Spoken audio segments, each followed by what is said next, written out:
That feeling of getting drunk on food, it doesn't look like it, but I don't get to that state. As much as I know that 12-step recovery works, I know ayahuasca is a next level works. I literally had witnessed a miracle. It reprogrammed my brain. I would be looking for her, okay? And then at some point, she'd show up. You needed to go through everything you went through first. We were all either put in front of a television set and got programmed. We were there put in churches or synagogues or wherever. The invitation to do plant medicine is not just to heal and get these amazing downloads and get guidance. What I just witnessed is undeniable proof that this works. Welcome to the In Search of More podcast.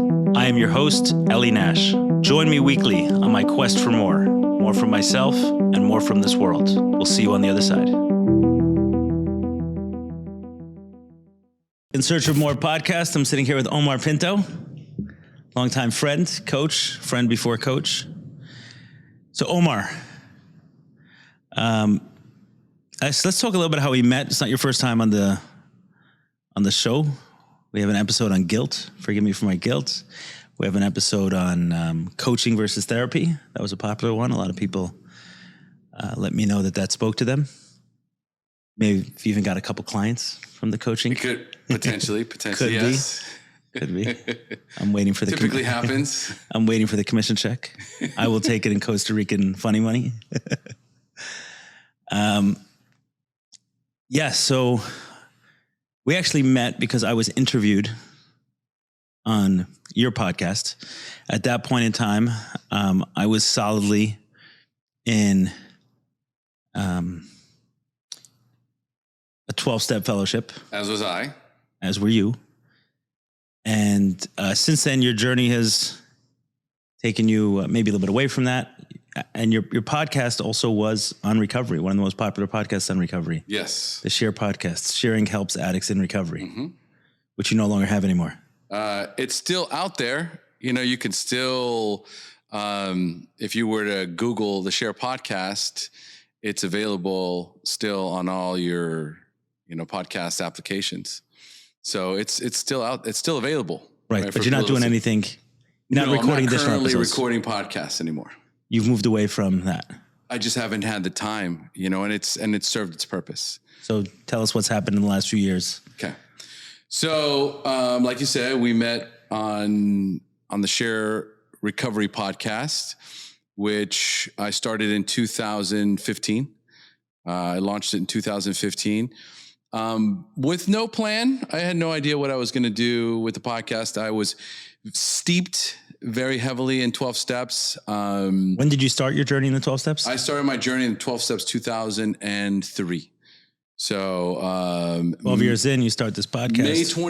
May 26, 2003 was my last drink, drug, anything. And that lasted for 17 years. So I was in that journey for 17 years. Most of my coaching, I would attribute my ability to coach people and help people came through over a decade. I would say close to 15 years of sponsoring men in 12 steps. How many people would you estimate you sponsored in the 12 steps? I couldn't tell you. Guys that I got completely through the steps, I would say, I don't know, between maybe 10 and 20. Okay. Right. But sponsored probably hundreds of guys. Okay. Hundreds. They come in and out, and you get guys that are like, can you sponsor me? You're probably working with addicts. Yeah. Can you sponsor me? And I'd say yes. And we worked together for a little bit, if that, and then, they would disappear. Okay. But anyway, that's how I got started. I got started in 12 steps. I would say that my foundation for personal development started there. And then fast forward into me getting married. I met my wife when I was 10 years sober, and my wife heavy into personal development. Okay. So yoga, Reiki, some of you don't know what Reiki is. Reiki is energy healing work, right? Acupressure, you name it. Okay. And she took a course at IIN, International Institute of Nutrition, to become a wellness coach. Meanwhile, I'm in 12 steps, just recording, just kind of doing my thing. I'd started the podcasts a couple years after we got married. So I was going to meetings and doing my 12 steps and doing the podcast and watching my wife evolve and grow. And I'm thinking to myself, I might have to do a little more growth. I might have to expand a little bit, right? So when you say your wife was doing Reiki as a practitioner or as? Well, the thing is, she's a yoga instructor, and that she actually was as a practitioner. She learned a lot of different modalities, but didn't really apply it. She was like, she's a learner. She likes to learn things, right? And I'm not a big learner. I'm a doer. So if something interests me, if it connects with me, I'll just dive into it and just start doing it. Learn on the job. Learn on the job, just like I did with the coaching. At some point, I recognized that I had, the gifts and the talents, of being able, and my intuition and my insight for helping people, very, very sharp. I don't know where it comes from, but I'll be having a conversation with someone, and I'll know what questions to ask. I'll know how to guide them and instruct them in a loving way. And your love and passion and all of it stemmed, again, it came from the compassion and the empathy and the love that first developed in the rooms, right? For the addict that's still suffering, so to speak. Anyway, as we're going along and I'm watching her grow, there's like something inside of me that's pushing me to evolve and grow further. And so two things happened around the same time. A friend of my wife's, and my wife's name is Marcella, okay, just in case. So I'll just say Marcella. So Marcella has a friend who went to an ayahuasca retreat.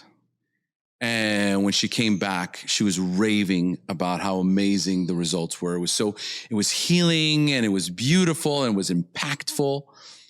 And so my wife, Marcella comes to me and she's like, I want to go do ayahuasca. And I was like, what's ayahuasca? Right? And that was going to be my question. Yeah. She's like, I go, what's ayahuasca? And she goes, you got to check it out. So I did a little research on ayahuasca. I was like, whoa, this is psychedelics. This is not allowed. This is not allowed. Yeah. So I went and talked to my sponsor.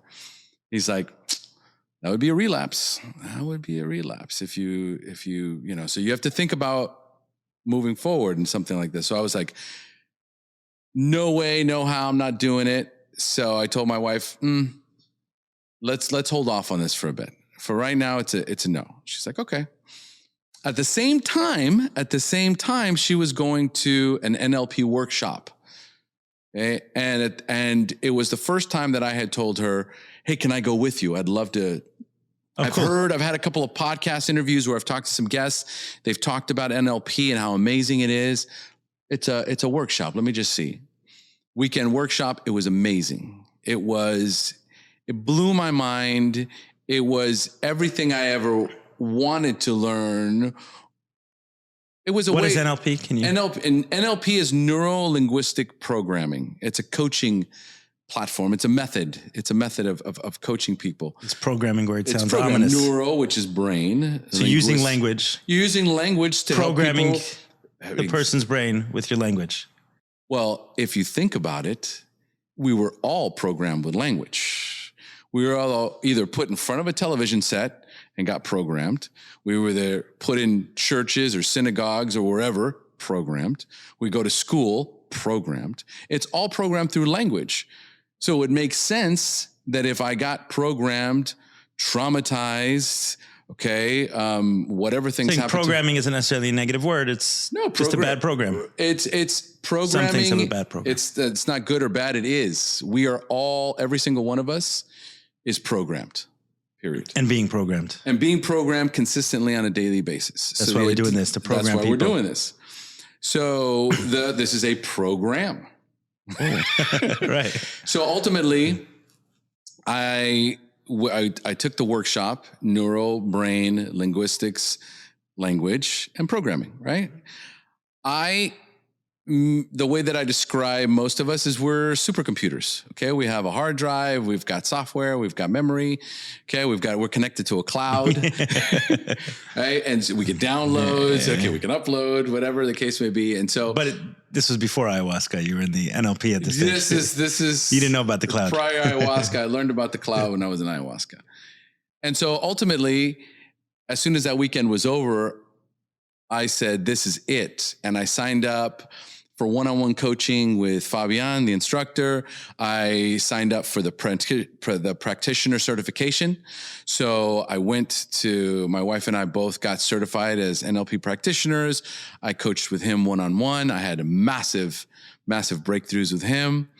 And from that moment, dove right into my coaching practice. Within a few months, I launched my coaching program, and that was in January 2018, right? And so somewhere, I think we met in 2019. I think early 2019. So early 2019, it was you and I met when you joined me on the Share podcast. You told me about Mic Drop. Went down, recorded my Mic Drop, which is on Goldcast and still continues to get amazing. It's like millions of views. It's nuts, right? Like every once in a while they'll repurpose it or repost it, and I'll get, messages, and it's a beautiful thing. And then one of my coaching clients in 2018, close to the end of 2018, I had a coaching client that we could not break through. It was just the level of trauma, the level of programming was deep. Okay. It was like hard coded, and we couldn't make the kind of breakthroughs we were looking for. And so he told me he was going to Costa Rica, where I live, to do ayahuasca arrhythmia. And I said, great. Can't wait to hear all about it when you get back. So he gets back. I get on a call with him. It's a different human being. I'm talking to an entirely different person. This person is gregarious and charismatic and filled with joy and gratitude. And I'm like this, watching this guy, because I'm like, who is this guy?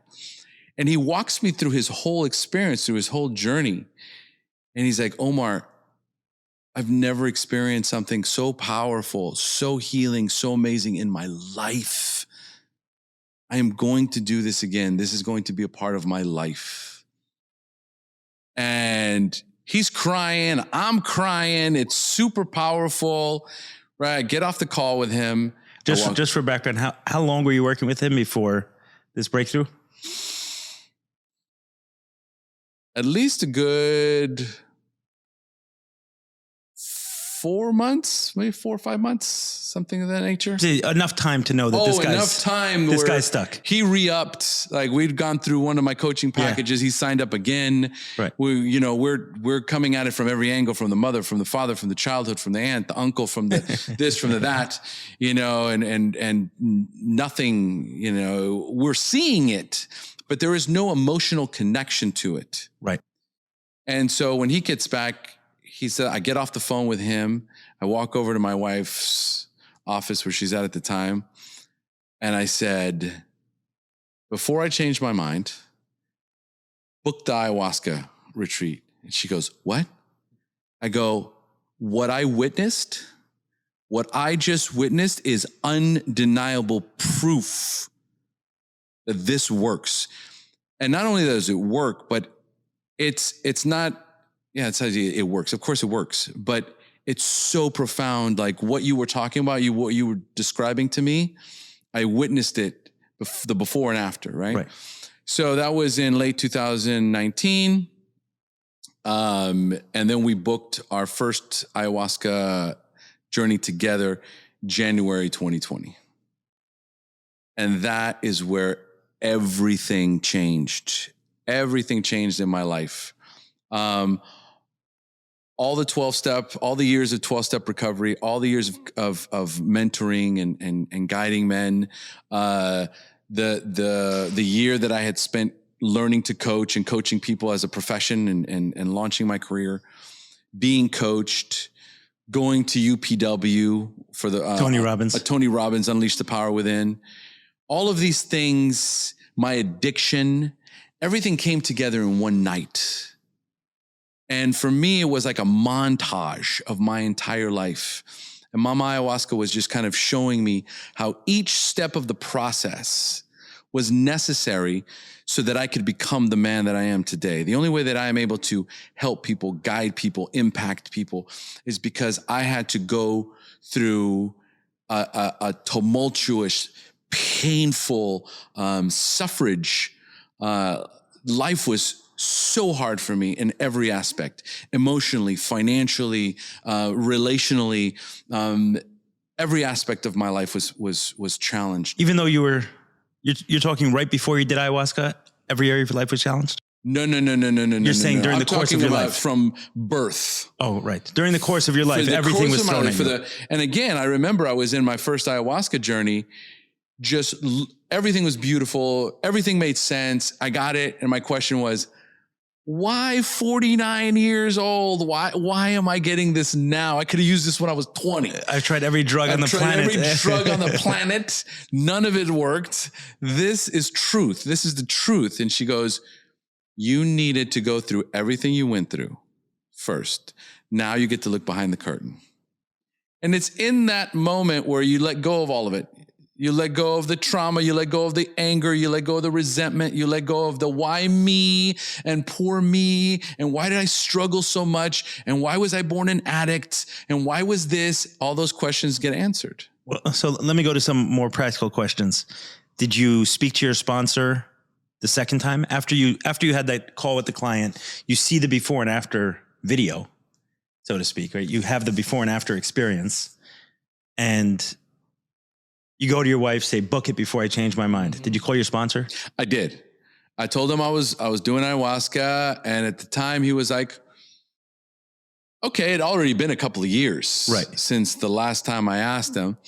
I was a little more open-minded before he goes, all right, okay, well, since we've spoke last, I've done my own research on it. Looks pretty fascinating.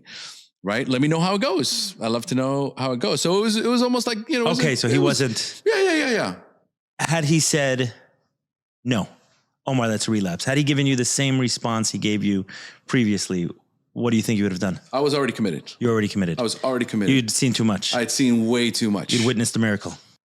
I literally had witnessed a miracle. And there was no way I was passing this up. I was going in, right? So regardless, I was going in. That was it.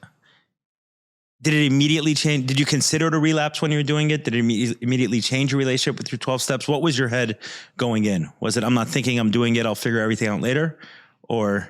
In no way, shape, or form did I consider it a relapse. Not even remotely. While I was in the experience, it's a funny story though. Funny story if we're talking about actually in the experience. The first part of it was very, very painful. Okay. It was terrifying and it was dark and I was scared. And at some point I just felt the urge to purge. Right. So there was a lot going on. I don't want to go into all the details of what was happening, but let's just say it was that the first hour or so, hour to 2 hours of ayahuasca, the first time you do it. Can we take a step back for a second and just in case anyone doesn't know what ayahuasca is, explain it?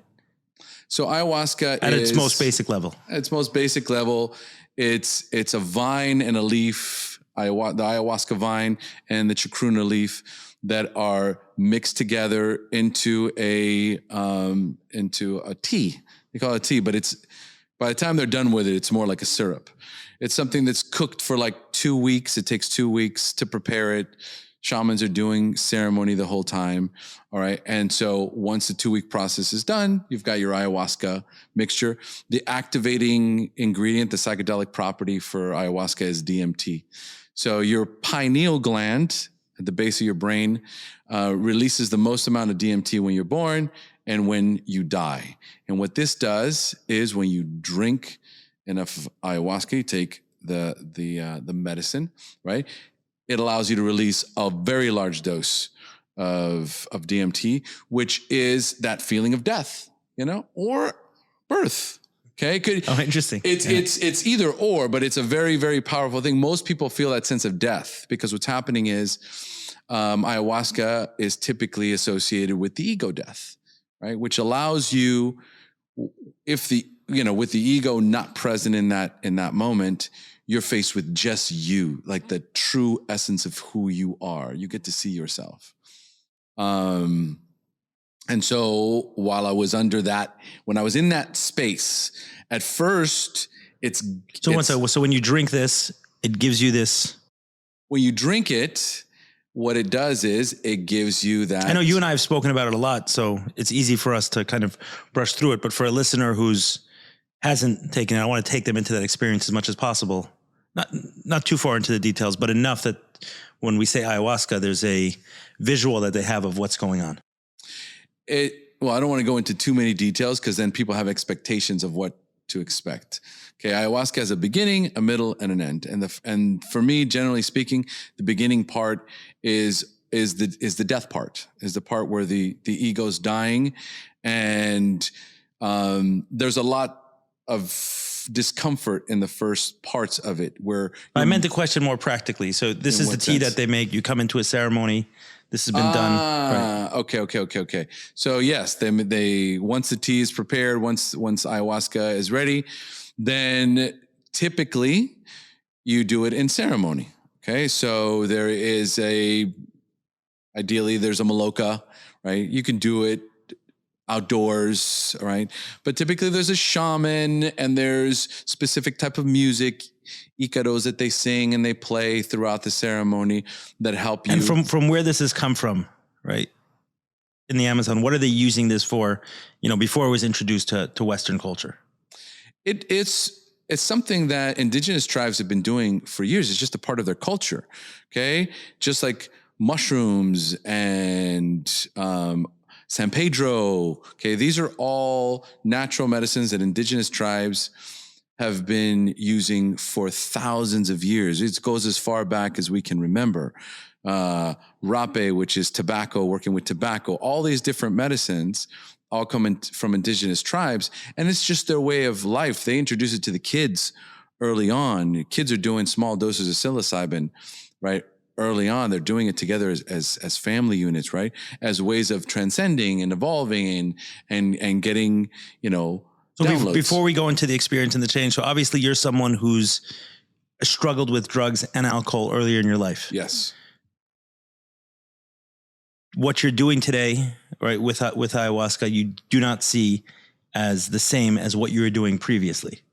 Just the opposite. By doing the plant medicine, or by doing as much plant medicine as I have, it reprogrammed my brain. And part of the reprogramming was correcting the addictive nature of my behavior. And it wasn't just drugs and alcohol. It's an addictive, obsessive, compulsive, almost behavior towards almost anything, food, social media. But if someone were to say the same about this, how does this not become addictive? How do you know you're not addicted to this? How do you know you're not deluding yourself into thinking that a drug is good for you? Maybe it's good for other people, but it's not good for a drug addict.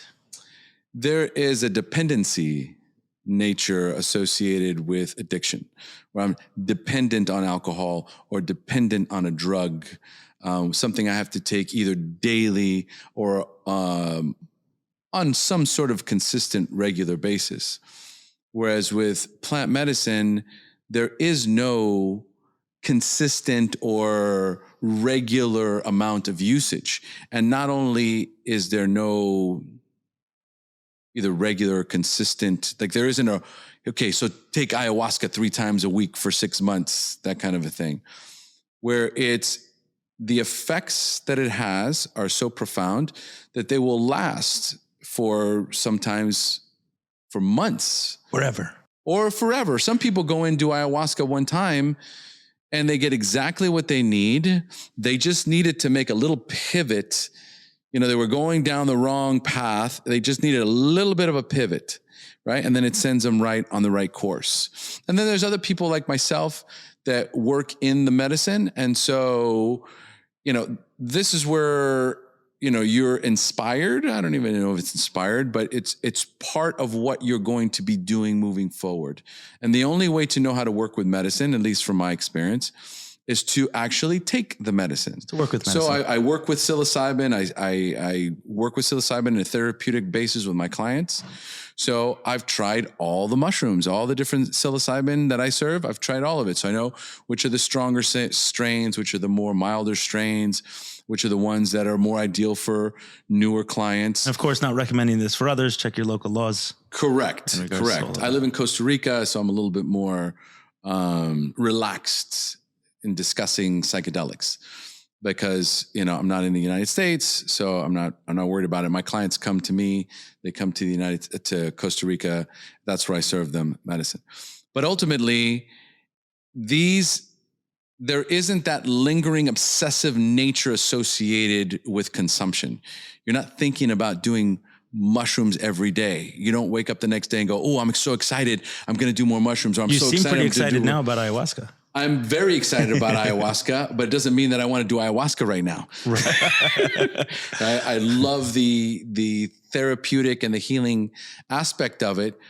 But when you're done, you actually need time to process everything that you learned, everything that you experience in that journey. As a matter of fact, the more time you spend away from it until it completely fades out of your system is ideal. So you still consider yourself sober? No, I do not consider myself sober. Okay. So thank you for asking. So let's just go in there. Yeah. Right.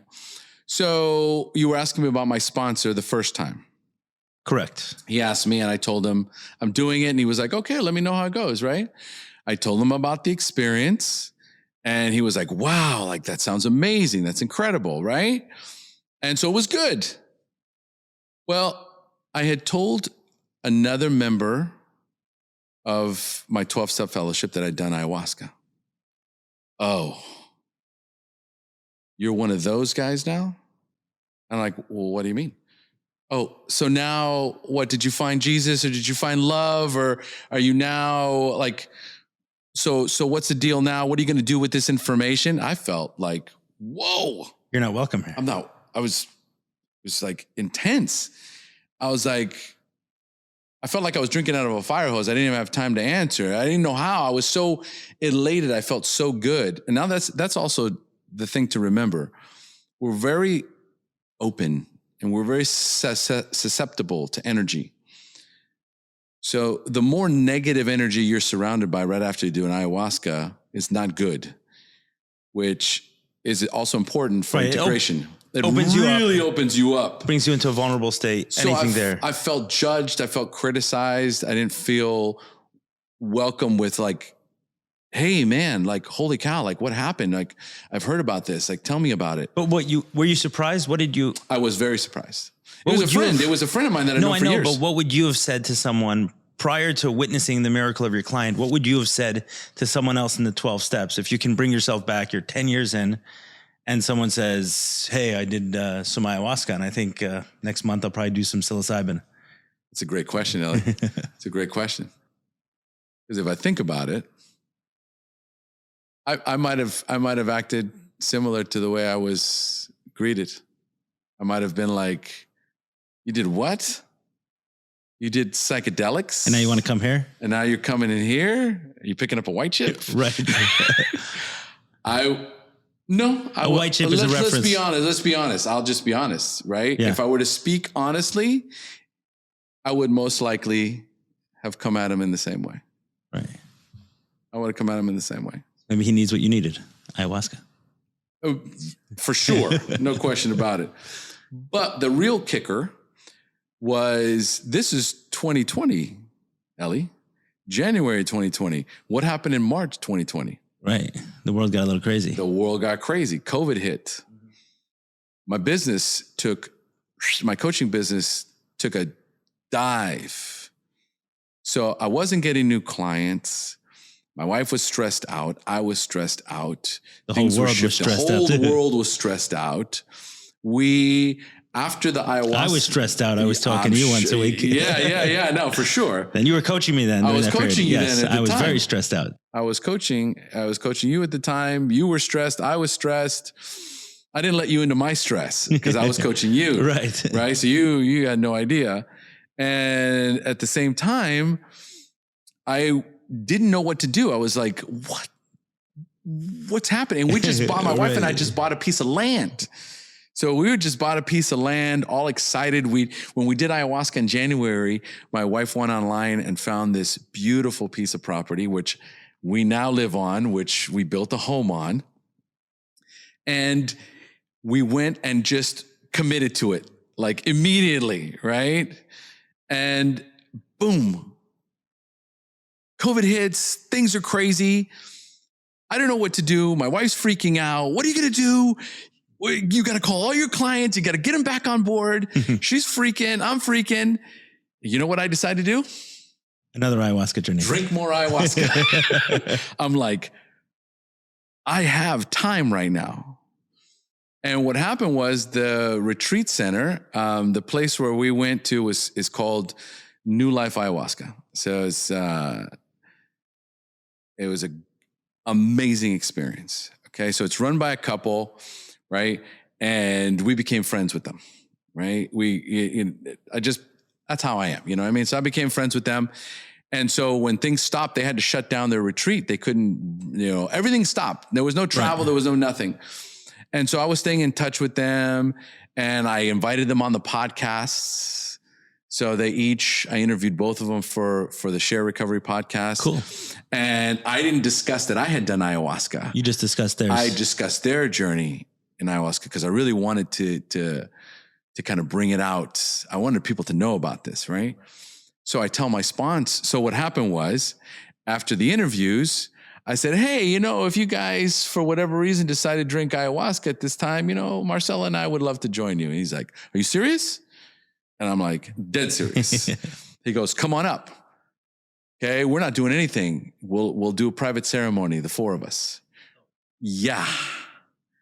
And I was like, oh, here we go. It's happening.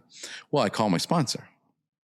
I'm like, you won't believe this is great, blah, blah, blah. I interviewed them and then, God, we're going to go do ayahuasca. He goes, you're going to do ayahuasca again? I said, yeah. He said, you should check your motives. I go, what do you mean check my motives? He goes, why are you going so soon? Right? And I felt it, I felt the judgment. I felt the criticism. And listen, granted, great question. Thank you for asking me that because, I'm looking at it from my own vantage point. I'm looking at it from my own experience of what I know to be true. And as much as I know that 12-step recovery works, I know ayahuasca is a next level works.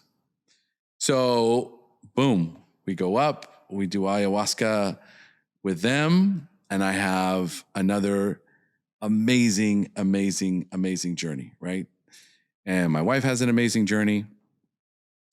And I'm still trying to work out my deal. Like, what about my future? What about my recovery life, your recovery podcast, your recovery community? Yeah. What about them? And so the one that was the most impactful was we'd gotten up to number 4.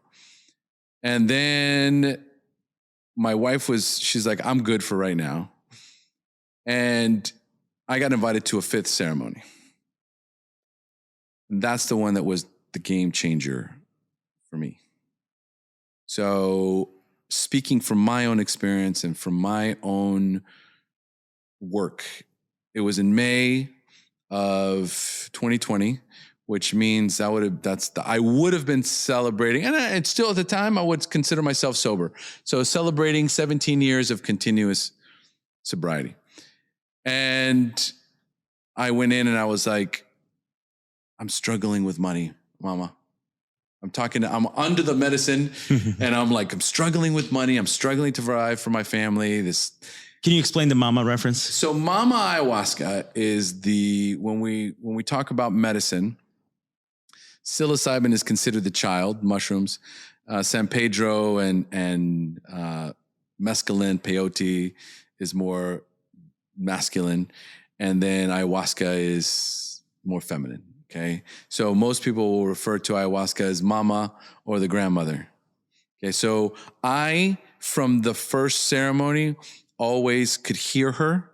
I could hear this female It's also voice. consistent with where it's come from, right? Cactus often comes in desert, mountains, things like that, which is associated with the more masculine parts of the world. Plant nature, the womb of the earth, right? That where plants come from, Mother Nature. Well, Mama is Mother Earth. Yeah. That's what we're talking about here. And so I developed a relationship with Mama Ayahuasca from the very first ceremony. So whenever I would go in, I would be looking for her. Okay. And then at some point she'd show up, and then I was like, I'm struggling, it's COVID. So I want to explain this point because you're speaking with a familiar tongue, someone familiar with ayahuasca. So I just want to draw it out a little bit. The sense that one gets when drinking ayahuasca is that there's a spirit or an entity. Yes. Not all the time, but at times there's an entity that one can and does communicate with. Yes. And can ask a question, and there's a sense that there's a response that comes back, and a relationship and dialogue is formed. That's exactly what happened. And that's my experience. And it's been an experience for me, not for everyone. Right. Not for everyone, but for me. But you understand that to a listener who's never experienced that, it sounds completely crazy. For anyone who hasn't done ayahuasca, I'm pretty sure everything I'm saying right now sounds crazy. But they see your smile and they want to know. Well, yes. Who's his dentist or who's his doctor? Who's giving him the medicine? Well, it's true. The most profound aspect of the work is the healing part. The healing part of doing ayahuasca puts the smile on your face. The anxiety, the fear, the trepidation, the overwhelm, this sort of heaviness that we develop over years. It's almost like a burden that we carry over years and years of programming and trauma that happens to every human being. We carry it with us. It weighs us down. It also weighs down our heart. It weighs down our smile. It weighs down our inability to be grateful, express joy, feel enthusiasm. And when you do plant medicine, so much of that just comes off. It's like layers of yourself or layers of heaviness that you've been carrying for many. They just start to drop away. It just starts. Everything makes sense. And as soon as things make sense, then they stop being a burden. They just become a part of your story. And that's it. There's nothing more. Most of the time we carry the story and versus just referring to it. Or become the story. Or you become the story. And what it does is you recognize the whole world is a play. You're on Broadway, okay? And you're stuck in character. You're just stuck. Mama's like, you're stuck in character. Get out of character. So let's get back there. May of 2020, you're in your fifth ceremony. Yeah, I'm in my fifth ceremony. Your wife says, I'm never doing ayahuasca again. Well, my wife got a message from Mama. She's like, you're good for now. Got it. You don't need to come back. So Omar, on the other hand, he needs more. Okay, so you come back, fifth ceremony. I come back, fifth ceremony. And I'm looking for Mama. And I'm like, Mama, this whole COVID thing is putting a stress on my marriage. I need help. I'm not making enough money, blah, blah, blah, blah. And she comes in and she's like, it's always the same with you, Omar. Always worrying about money, your whole life worrying about money, right? I'm like, well, we need it in this physical realm, right? And to not go into the whole sort of details, we got to the place where basically she says, okay, what do you want? How do you want to live your life? I gave her a picture of how I wanted to live my life, which is exactly how I'm living my life right now. And her only response was, okay, what are you willing to do for it? What's your part? And I said, I want to coach. I want to help people. She goes, okay, then that's it. I go, well, I'm already doing that. She's like, yeah, but I know your motives. And until you commit to your gifts, you have been given very specific gifts, and there is no retiring for you. To your dying breath, you're going to be helping, healing, coaching, guiding people. Commit to that, and you'll never have to worry about money again. What are you going to say, Eli? Take the deal. I took the deal, right? You never get to retire, but you get to. I committed to a life of service. And from that was in May. And then that month, I can't remember. It was either that. It was in the same month. I was telling you about that. And we were in a coaching session. And I said, hey, can I talk to you a little bit about money, blah, blah, blah, and this and that. I'm struggling. And your response to everything that I said was, oh, you need clients?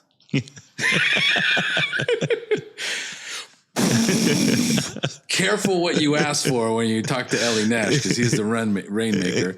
Since June of 2020, I haven't had to worry about money at all. Wow. Okay. We bought the piece of land, and we bought that in 2020. We started construction in April of 2021, finished construction in December of 2021 when we moved in. Okay. And I've been serving medicine from that. When we moved into my house in December 2021, I had 2 clients already booked to come to work with them, to come to Costa Rica and do medicine. And I've been doing medicine every month, a couple times a month with my clients since we moved in December of 2021, almost a year now. Got it. So, even though we speak a lot, there are aspects that I'm hearing for the first time just because of the nature of this conversation and the permission it affords me to ask certain questions. What's fascinating is how quickly things happen, because it's called quantum leaps. There are literally quantum leaps in growth when you do medicine. I mean, you're talking about this whole change. I mean, not even 3 years. Not even 3 years. This is why when I talk about the 12 steps and being in 12 steps for 17 years and personal development and coaching and all that, nothing is as exponential in healing and growth and development and programming as plant medicine. One of the things that is instructed before anyone does ayahuasca is a dieta. So it starts about at least 2 weeks prior to doing any journey. And that's the food that you consume. That's the social media that you consume. That's the TV that you consume. Anything that you consume. We listen to, what we see, what we put in our body, whatever whatever you're able to consume, right? The idea is to cleanse as much as possible, detox as much as possible from anything. For what reason? It's so that you mind, body, spirit, you cleanse as much as possible, mind, body, spirit, going into the experience for a couple of reasons. One is honoring the process. I mean, when you're doing this for 2 weeks, all you're thinking about every day is my journey with ayahuasca, what my intention is. Taking it serious. It's not impulsive. Exactly. You want to take it seriously. This is a medicine, not a drug. This is not, I'm having a stressful day, let me pop one. This is not, hey, oh man, I'm struggling. You know what I mean? Hey, you got any spots this weekend for doing a little ayahuasca? No, this is not an appointment that you set. This is something that a month, 2 months prior to, you commit to a ceremony. And then from that moment that you say yes to committing to that experience, the dieta starts, where you start focusing on the event. You start purging yourself and clearing negativity, negative people, negative thoughts, negative TV. Do not watch the news. Stay away from the news. Stay away from topics that are heavy, dense, dark. Right. So what you're saying is that if someone is where you were at the beginning of recovery, asking someone to, right before you came to any meetings, asking someone to do this stuff wouldn't even be possible. No. You couldn't stay away. So you're saying get a foundation. And so I'm saying the 12 steps is an excellent foundation. Foundation, because what'll happen is you can get a good 90 days in, and you get 90 days away from your drug of choice, you will feel like a different person. Right. And a lot of things have happened during that time. You've had to cut out certain relationships. Yes. The people you're drinking and drugging with. Correct. You've had to cut out certain, in my case, for example, I had to cut out certain eating behaviors I had to cut out certain work behaviors in order, to stay sober from my drug, which was sex addiction. It just didn't work. It didn't work. Like, let me work till midnight. And then what? Where am I going to eat at midnight? And what state am I coming in to my home, 1:30 in the morning? So oftentimes they all kind of went together. And when I started getting sober, it's like, okay, one of my behaviors that I checked in on was if I stayed later than 6:30 in the office, I had to let my sponsor know. Just, hey, there's something going on. 4 nights in a row, there's something going on? No, it didn't work. It didn't work. There needed to be structure. Hey, I'm starting at a normal time. I'm ending at a normal time. Every once in a while, there's an exception. So, that feeling of getting drunk on food? It doesn't look like it, but I don't get to that state anymore because if I'm drunk on food, I want to get drunk on something else. So it's a lot of those behaviors you're talking about. You're saying, get all of that cleared away, come into the ceremony with reverence, with respect. Understood clearly. But the way you're talking about it doesn't sound like it's specific to the 12 steps. Is there something you have, not the fellowship and meeting in a group, because I get the sense that there's, not sense, you said it clearly, that there's something specific there that you weren't able to stay attached to. But what about the messages of step 1, step 2, step 3, step 4, those things? Do you hold those in high regard and high esteem today? Or do you feel like it served its purpose? I'm done. Both. I hold the 12-step process is a gift. I look at it as absolutely a gift. It's something that anyone who needs support, guidance, help, accountability can get it for free. Okay. And not only can they get it for free, but it works. If you commit yourself to the process, it absolutely works. All 12 steps. Okay. You go in with the idea that I'm going to complete. So you're not saying, hey, get sober for 3 months, go do ayahuasca. You don't even need the rest of the 12 steps. Absolutely not. I would say if that's the process you want to go through, you would get into 12 steps, get yourself a foundation. Okay. Once you're feeling far enough removed from the drugs, you've already ideally gotten a sponsor and started working a few of the steps. And are you telling your sponsor, hey, I'm preparing for an ayahuasca ceremony? Well, no, I'm the word I used when we started was ideally, if there was a way to do it in a therapeutic way, which would be, okay, so my goal is to get prepared for ayahuasca. So I'm going to do X, I'm going to do work this much. I'm going to work these months. I'm going to show up to meetings. I'm going to meet with my sponsor. I'm going to stay away from people, places, things, X, Y, Z. Go into the ayahuasca experience and then come out and continue with the 12 steps to finish those 12 steps. In the course of that, I would venture to say that easily you could do at least one more ceremony, if not 2, prior to finishing all your steps.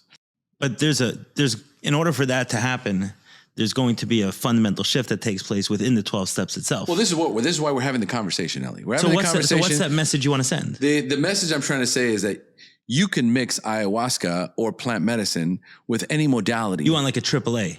AA plus ayahuasca. A new program. Or NAA, Right.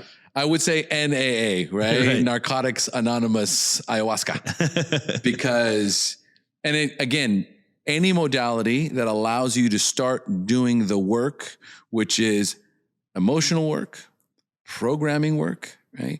Where you can start healing from a practical perspective, introducing plant medicine as part of this continuum. So what is it? Because obviously... in an ideal world, you would have a program that incorporates both. That incorporates both so that your sponsor can walk you through it. He's already obviously done ayahuasca, right? So he understands the 12 steps, understands ayahuasca. Like I could do that. You know what's ironic is that, some listening to you may think the resistance to ayahuasca comes from the fact that it's a program abstaining from a substance, AA or NA or alcohol or all of it is narcotics. abstaining from a substance. Right. Or substances. But having been part of a sex program, right, a sexual recovery program, I don't know that there's much of a difference. I'm not sure that the group there, the groups there would be that much more supportive of plant medicine journeys than an AA or NA, meaning there may be something fundamental to the 12-step programs itself that has an inbred resistance to plant medicine modality. And maybe it's because everything originated from AA, all the 12-step programs originated there. Maybe there's something else. What do you think about that? For that, I'll just shift into dogma. Okay. So in modalities, we'll just use AA, but you could also use religious dogma. Whenever there is a modality that is already in place, and there's actually rules or there's the 12 steps and the 12 traditions. Okay. So in those 12 traditions, there's already and I can't remember which numbers there are, but specific about we do not allow outside influences to, we don't welcome outside influence or outside information. Right. Correct. This is specifically 12-step and there's nothing else. So just in the literature, by design, it's meant to be. Well, I'll play devil's advocate because I know what you're referring to, right? At one point in time, I read a great book on recovery and I went to the guy in my meeting who handled that aspect of it, buying the books and making it available for sale. And I said, hey, this is a great book. It helped me so much. Why don't we make it available for sale or to give from the book, the gift shop here? And he's like, oh, no, only what's in recovery. We only offer. Mm-hmm. Great. Right. When he said it, I agreed with it, but that doesn't mean that I can't come in and say, hey, I read this book, The Body Keeps a Score by Bessel van der Kolk, and it helped me so much dealing with my trauma from child sex abuse. People be amazing. But if I came in and said, hey, I was in Costa Rica this weekend and had this amazing ayahuasca experience, I'm like, I imagine I would get some hey, time's up in that meeting. So I understand what you're saying about my point in saying that is, yes, there are those things to protect the 12 steps, which could do things like limiting what's in the bookstore, but not limiting the books we read and the books we talk about. And this is the same way. Don't come in and I don't want to know about your psychologist that you're using in program because that worked for you. But there's the allowance within it that allows for built into the 12 steps are certain things to protect itself. Yes. But it doesn't have to be used in the way you described. That's what I'm saying. Meaning there is a step that's, to me, that someone is taking it past the letter of the law. If we're saying, yes, in this room, we're not recommending no outside influence. Don't talk about which political opponent you're voting for. Don't talk about. Yeah, but even like you just mentioned, the body keeps score. Okay, that's okay. They won't have an issue. If you put it in the bookstore, if you share about it. In some cases, in certain I've been in certain fellowships where I can't remember what I've mentioned. I'm pretty sure it was a book that I read, right? And you get the sort of the eye roll, like, hey, we only talk about the big book here. We only talk about the big book, right? Oh, okay. Now listen. Fine. So you're saying that's a dogma? Okay, I haven't been to fellowships like that because I have. Right. That's what it could be is that I'm kind of several fellowships removed from AA, and I've been to a few AA meetings, and in there's a certain there's a certain structure and rigidity and also reverence and sacredness. There's a lot that I appreciated about it, but this is the program, and all those other programs, yeah, okay, we're okay with them, but this is the real one. This is the real one, and so listen, as human beings, this is part of being human. Okay, well, part of being human is not just being programmed, but programming. Once we've been programmed, we become the programmers, okay? And we get very good at programming other people as this is the only way. This is what's going to save your life. If you do not, keep coming back, if you don't observe the 12 steps, if you don't give back in service, you will relapse. You will. It's dogma. It's fear-based. It's exclusive, right? And so my point being, and this is another reason why I said, here you go. I drank. Here are my chips back. I'm here. This is no longer my This is going to go viral. Here's all my chips. I'm free. I'm free to go explore and experiment the world in the way that is called to me. Right. Okay? I came here for this fellowship to be free from drugs and alcohol. Yes. I am now. I am. I don't need all the other rest. Oh, I don't need all the rest that you want to put on my plate and say, you're labeled this, you're labeled that, this is forever, this, you got to call this person for, hey, I'm free. 17 freaking years I hadn't had a drink. I'm going to try something new here because I'm still struggling in my life. There's still something in your life that wasn't working. I was struggling tremendously, Eli. Right. I was struggling, and it wasn't in the sense of, thank God, I was not depressed or I was not melancholy in the sense of a lot of my clients, what they suffer from is apathy. They are so disgruntled and unhappy with their lives. And it's not like they're doing anything wrong, or you would think that based on what they have, family and success, and that they would feel the way that they always wanted to feel, or hope that they would, and they don't. So there's this, what I have come to find out is that most people reach a certain level of success inauthentically. They did it not being themselves. They did it following the guidelines that were programmed into them. And then at some point they reached it stops to fit. They reached where they were going to go, and they go, now what? Exactly. And I mean, I've shared about that, is that when I've made a certain amount of money and hit certain financial goals, how disappointed I was, and how much of a downer. I was like, this is it. This is what I've been fighting for. This is the path that I was told is going to bring me so much. Well, here I am. And listen, not that good. I had spent my whole life focused on making money. And now that I'm in a place where I'm making more money than I've ever made in my life, it doesn't register. Like, I go every month, I look at my numbers, I'm like, hey, honey, we can do more. Look what we did this month. I go, and when I say we can do more, we can serve more. Yes. We can buy a bigger home. But exactly. The thing is that, and host ceremonies. Having the money that's not going to provide you with the feeling, right? It's finding yourself in this journey. That's really the point. We come here, we're born, and we have no idea why we're here. Why did I come here? Who am I? What am I doing here?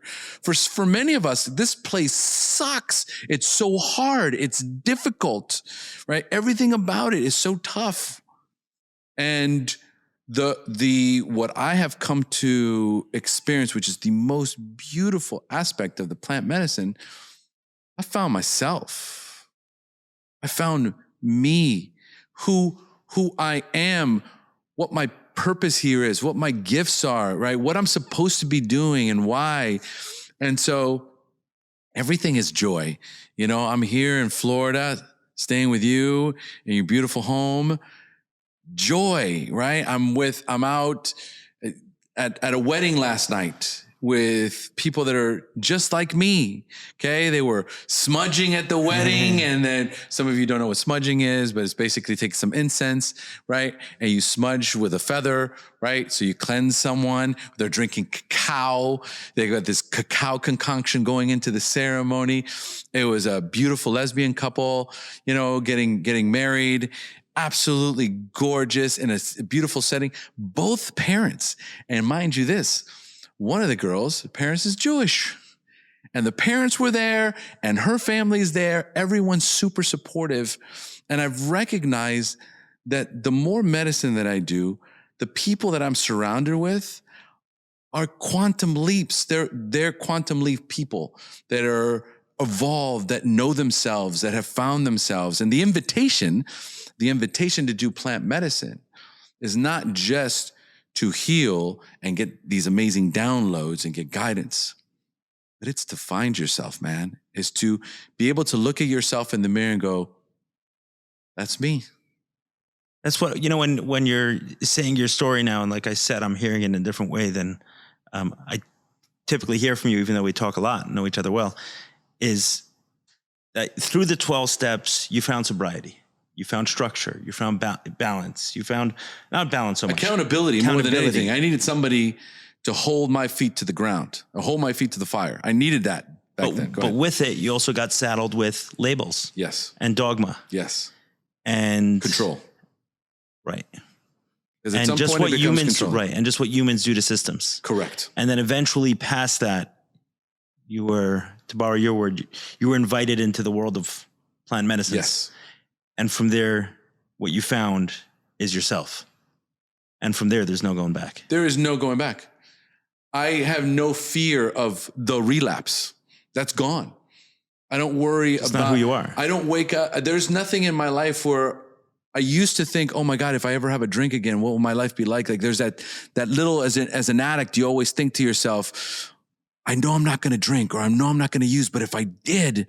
oh my God, it would destroy my whole life. Like there's that fear, right? There's nothing to fear. I'm not in any, there's nothing in the only person that I have to fear is myself. Like if I decided to train wreck my marriage and destroy my coaching practice and, just do another epic reset in my life, just like I did 20 years ago, when I got sober in 2003, I had lost my business, lost my marriage, was broke, was emotionally disheveled, praying for death. I was not at zero. I was at -20. I had nothing. I had to completely rebuild my life. The only thing that was left was my daughter that wasn't even born yet. And she was my anchor. She was my rock. She was my angel that God sent. And she was born is when you got sober. When I saw her face and I held her in my arms, I knew I was going to be okay. Like I looked at her and I said, oh, I'm going to be okay. Because this kid, she's not getting some drug addict, alcoholic, useless, whatever that I chose to call myself at that time. And that was when my work got serious. My whole life changed. The 12 steps changed my life. I was able to become an incredible father, right? Now I'm married. I'm married to my beautiful wife, Marcella, right? Everything has shifted and changed. I have everything to lose, Eli. Like now, it's not like, okay, I'm going to go in and do ayahuasca or 12 steps. I got nothing to lose, right? Today in my life, there's a lot in this realm, the physical realm, the physical world that those of us that have done ayahuasca know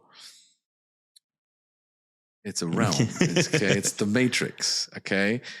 And in this matrix, I like my life in this matrix, right? But I tell you this, I know this, if something happened and my business went to shit and I lost my wife and I was at rock bottom again, the first thing was like, okay, mama, what's next? What are you trying to teach me? Cause let's go. I mean, obviously it's go time again. I'm going to have to recreate and rebuild myself. Right. But there's no fear. right? I know that if it happens, it's because I needed to evolve, and currently in the space that where I'm at, it's impossible for me to take that next quantum leap because I'm way too attached to my life. Right. Like literally. We should do a podcast. It's a different one, but the never ending evolutions of the ego. Right. Yeah. And never ending.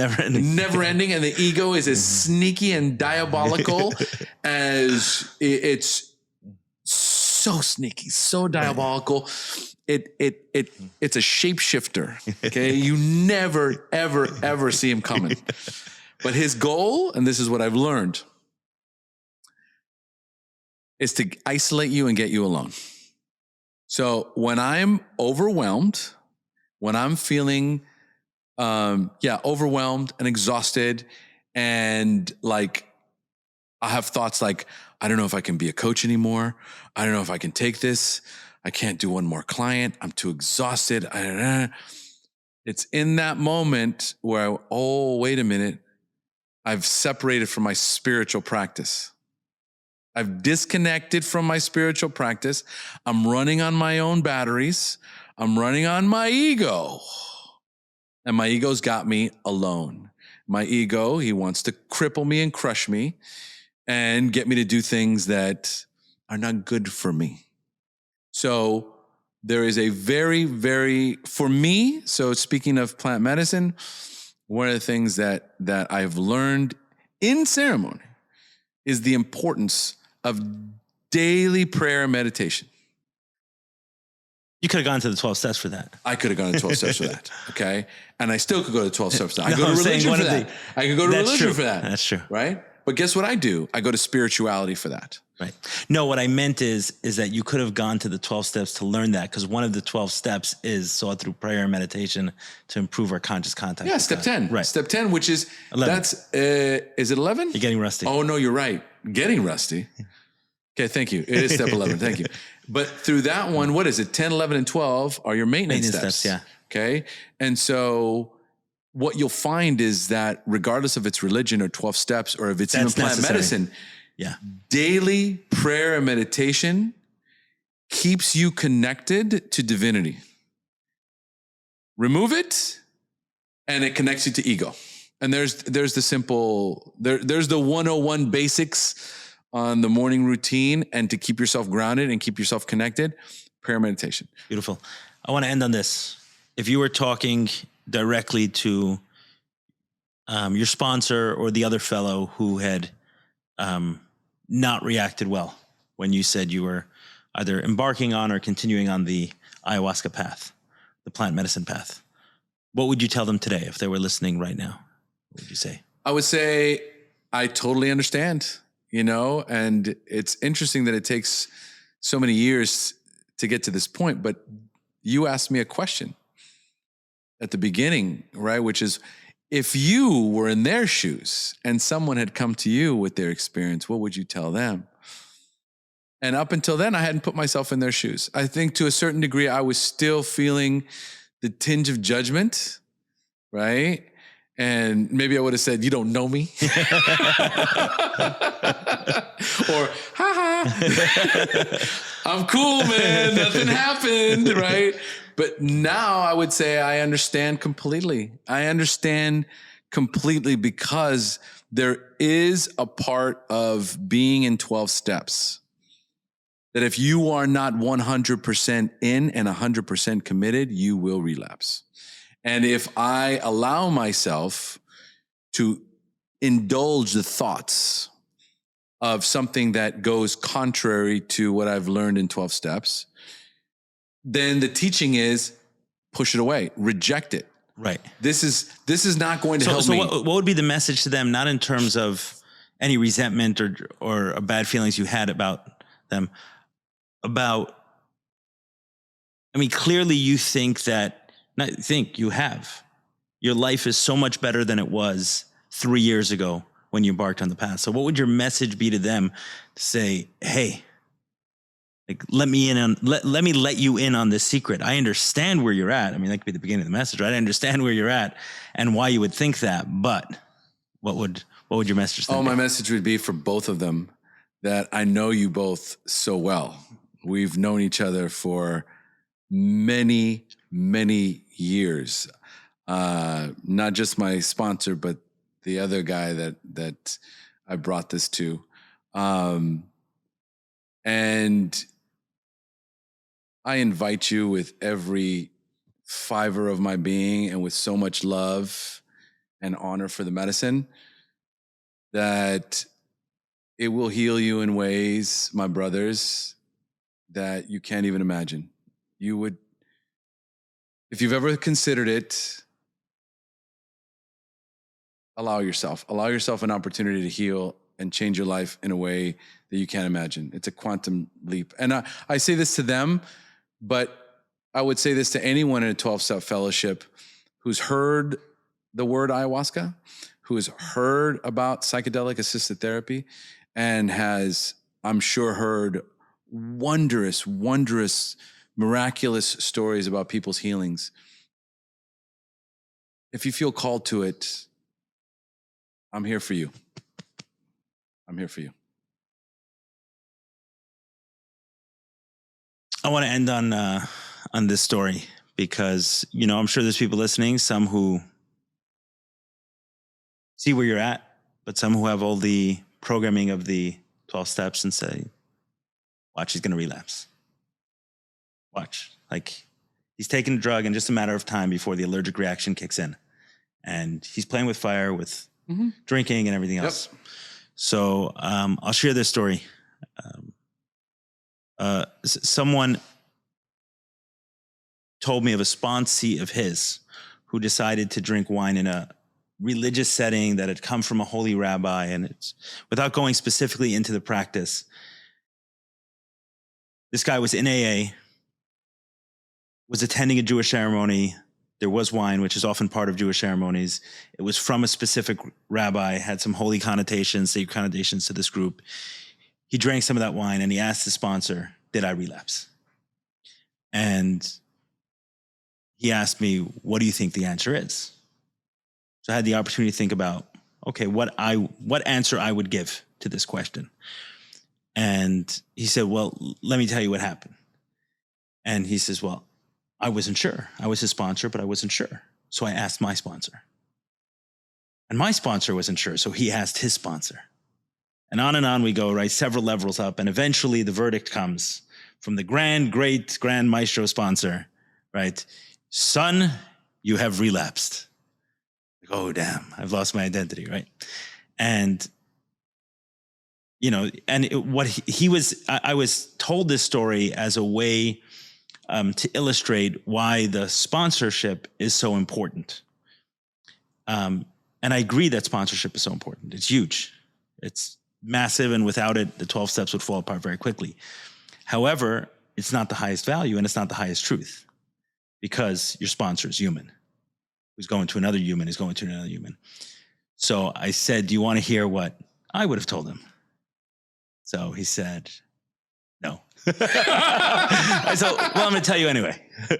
You're not a sponsor. You don't get to talk. Well, I'm going to tell you anyway. So I said, it's a joke, but there's a story of a couple who goes to a rabbi.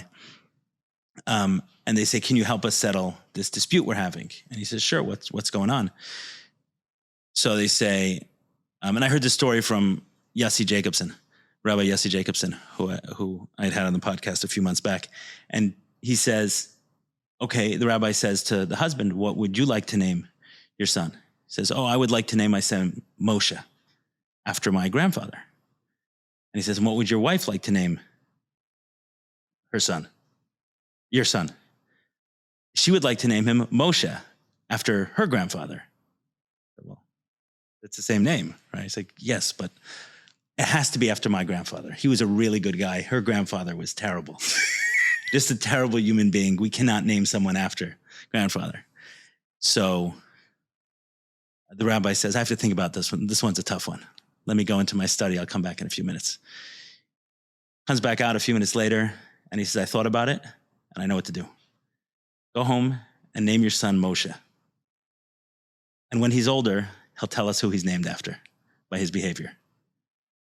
Ooh. The point is, right? Right. The point is, and the point of that story is, you don't have to make an argument. don't have to make an argument. We'll just see, and we will know. Was it a relapse? Let's find out. The thing is that more than anything else, it's an undescribable knowing of peace. It's how I know that I have nothing to fear. I have nothing to fear. Relapse, whatever other thing that somebody might want to. And again, this is coming from a place of fear, right? For me to hold on to what I deem to be true and real, when someone circumvents the system, that's dangerous to me, because I might think that maybe I can get away with it too. So I understand where they're coming from as far as... there are risks in this. No, there's no a question. risk. Okay. There's risks. There's a safety that comes from there, right? There's safety in prison. More than anything else, if someone was like, watch, he's going to relapse, I send love to them. And that was the point of the story, and that was the same thing I was telling that kid, is we don't have to ask the great-great-grand sponsor if he relapsed. Let's just watch his behavior over the next few months, and we'll know, was that part of his drinking behavior? If it was, it will continue to express itself, and we'll say, hey, that was evidence of one of the times, and we'll dissect it, or it won't be, and he'll be doing great, and he'll answer the question himself. We don't need to call the great-great-grand sponsor. And that's what I'm saying here. The same thing is, you will answer the question yourself. And those who have questions can see the life you're living. And maybe they'll need to say, okay, he's been on the path for 3 years. That's not enough for me. But if it hits 6, then I'm convinced. And others will say it's enough. What do I email? omarpintocoaching@gmail.com. And that's all I got to do to find out more. Go to my website. Go to omarpinto.com. OmarPinto.com has all my social media, contact info, email. That's the easiest way to find me. On that note, thank you so much. It's been great chatting again, and I'm sure maybe one day we'll have that ego conversation. I'm ready. I love you, Eli. It may take a little longer than this one. Love you too, Omar.